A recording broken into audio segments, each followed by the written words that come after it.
Once Mahatma Gandhi said, "Future depends on what we do in the present." Mahatma Gandhi कहते हैं भविष्य निर्भर होता है जो आज हम इसी समय में कर रहे हैं।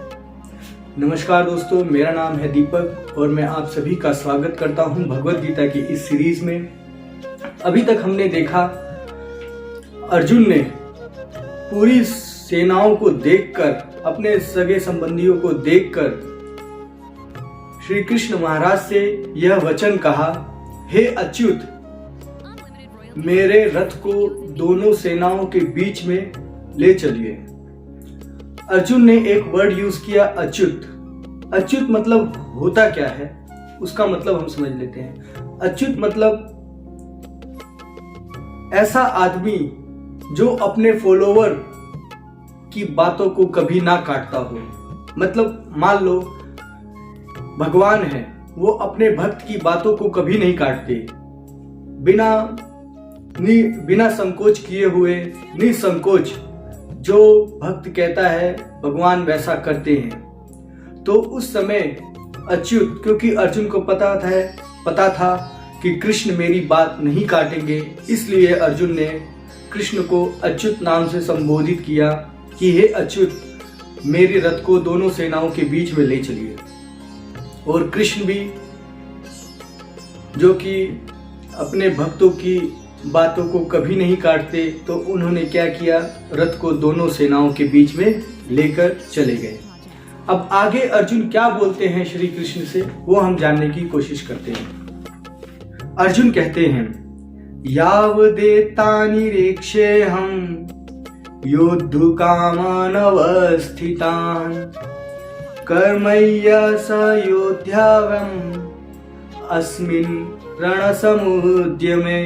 अर्थात जब तक कि मैं युद्ध क्षेत्र में डटे हुए युद्ध के अभिलाषी इन विपक्षी योद्धाओं को भली प्रकार देख लूं कि इस युद्ध रूप व्यापार में मुझे किन किन के साथ युद्ध करना योग्य है, तब तक उसे खड़ा रखिए।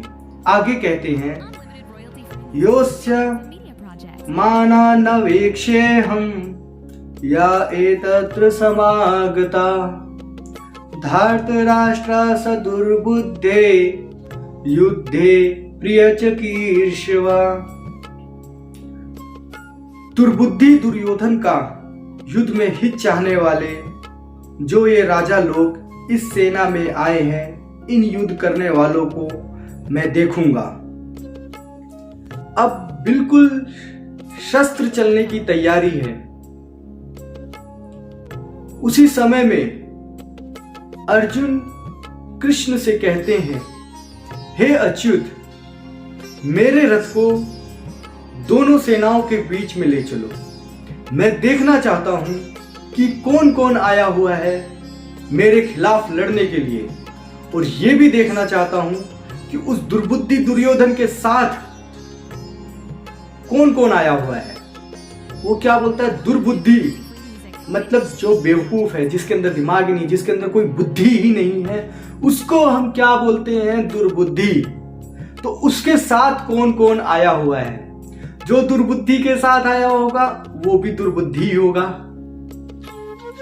अरे भाई, एक बेवकूफ के साथ कोई चल रहा है तो क्यों चल रहा है? हाँ, तो या तो हो सकता है उसकी मजबूरी हो, उसका घर का राशन पानी सारा उसी दुर्बुद्धि के हाथ में डिपेंडेंट हो, या तो वो खुद ही दुर्बुद्धि है, बुद्धिहीन है, उसे कुछ नहीं पता। और मैं आपको दावे के साथ कह सकता हूं कि इसके अलावा कोई रीजन नहीं है। अदरवाइज क्यों? कर्ण आया, चलो कर्ण का मैं मानता हूं, कर्ण तो बेचारा डिपेंडेंट था।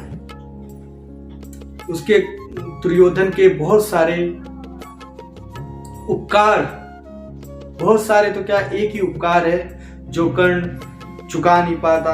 हमेशा उसका बहाना लेके वो दुर्योधन का साथ देता है। हालांकि ऐसा नहीं है कि कर्ण चाहता तो मना कर सकता था, लेकिन कर्ण को भी अपने आप को श्रेष्ठ साबित करना था कि मैं भी अर्जुन से कम नहीं हूं। और बाकी द्रोणाचार्य, इनको पता नहीं है सही क्या है गलत क्या है। भीष्म पितामह, अगर तुम्हें हस्तिनापुर की रक्षा करनी है तो रक्षा करो ना, उसको नष्ट करने में क्यों लगे हुए। तो यहां पे एक ही चीज क्लियर होती है कि दुर्बुद्धि दुर्योधन के साथ आए हुए, या तो उनके घर का राशन पानी उनके उस दुर्बुद्धि दुर्योधन के हाथ में है, या तो